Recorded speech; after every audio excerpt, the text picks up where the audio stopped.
Gülün solması insanın ölmesinin bir resmidir toprağın bağrında. Vakitsiz bülbüller ötmez, cennetten bir haber olmasa. Yanmak aslında anlamaktır cehennem azabını. Pervanenin şeme mahkum olduğu gibi. İnsan aslında karanlığa kör bakar. Karanlıkta da bir ışık vardır. Bu yol seni çıkarır sabaha. İnsanın baharı sevmesi, yeni doğan bir güneşin tabiatı sevmesi gibidir.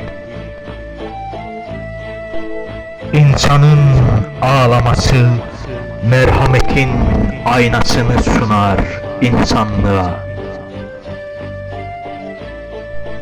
İyilikten doğan merhamettir aslında yerleri gökleri sabit tutan.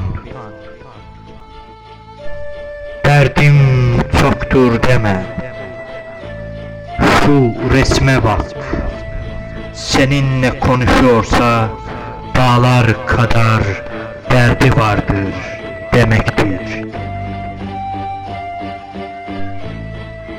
Nimete şükür, musibete sabret.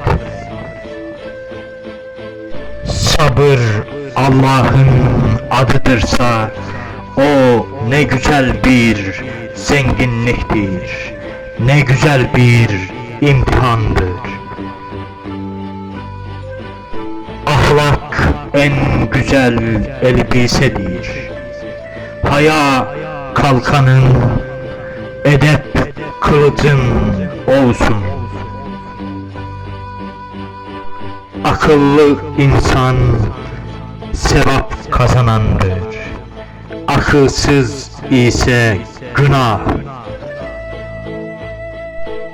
Unutma, dünya günahların bedelidir. Sevapların bedeli ise cennettir. İyilik edenin karşısına iyilik çıkar. Kötülük edenin ise kötülük.